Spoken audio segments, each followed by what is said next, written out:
ಈ ಗಂಡಸರು ಎಂತವ್ರು ಅಂದ್ರೆ ಮಕ್ಕ ನೋಡಕ್ಕೆ ಕಾಗೆ ತರ ಇದ್ರು ವಿರುತಿ ಮಾಡಕ್ ಮಾತ್ರ ಐಶ್ವರ್ಯ ರೈ, ಹರಿಪ್ರಿಯ, ನಯನ ಅಂತ ಹುಡುಗಿರೇ ಬೇಕು.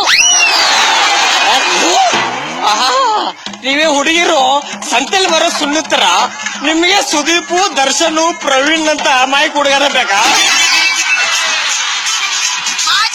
ನಿಮ್ಗೆ ಚಪ್ಪಾಳೆ ಹೊಡಿಬೇಕು ಅಂತ ಟೈಮಿಂಗ್ ಗೊತ್ತಿಲ್ವಾ?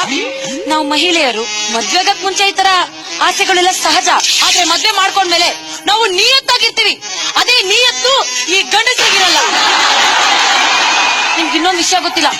ಮೊನ್ನೆ ನನ್ ಗಂಡನ್ ಜೊತೆ ಮಲ್ಕೊಂಡಿದ್ದೆ. ನನ್ ಗಂಡ ಮಧ್ಯರಾತ್ರಿ ಅಂತ ಕಿರ್ಚ್ಕೊಂಡ್ಬಿಟ್ಟ. ನಿನ್ ಮುಖ ನೋಡಿರ್ಬೇಕು. ಯಾಕ್ರಿ ಏನಾಯ್ತು, ಯಾಕಂದ್ ಕಿರ್ಚ್ಕೊಂಡ್ರಿ ಅಂದೆ.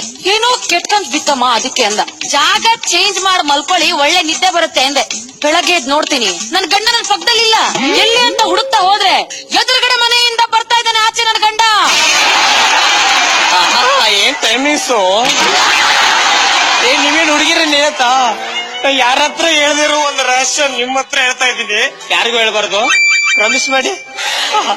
ಒಂದಿನ ಆಫೀಸಿಂದ ಮನೆಗೆ ಬಂದೋಳೆ ನನ್ನ ಹೆಂಡತಿ ಏನ್ ಹೇಳ್ಬೇಕು, ರೀ ಒಂದು ಒಳ್ಳೆ ಸುದ್ದಿ ಹೇಳ್ತೀನಿ ಹೊಡಿಬಾರ್ದು ಅಂದ್ಲು. ಏನ್ ಹೇಳೆ ರೀ, ನಾನು ಗರ್ಭಿಣಿ ಅಂದ್ಲು. ಚಿನ್ನ, ಈ ಒಳ್ಳೆ ಸುದ್ದಿ ಯಾರಾದ್ರೂ ಹೊಡಿತಾರೇನೆ? ಮತ್ತೆ ಮದ್ವೆಗೆ ಮುಂಚೆ ನಾವು ಅಪ್ಪಂಗ್ ಹೇಳಿದ್ರು ಹೊಡೆದ. ನೀವು ನಗ್ತೀರಪ್ಪ, ನನ್ನ ಪರಿಸ್ಥಿತಿ ಹೇಳು. ಅವತ್ತಿಂದ ಎಣ್ಣೆ ಕುಡಿಯೋ ಶುರು ಮಾಡಿದ್ರೆ ಇವತ್ತರೆಗೂ ಕುಡಿತಾನೆ ಇದ್ದೀನಿ.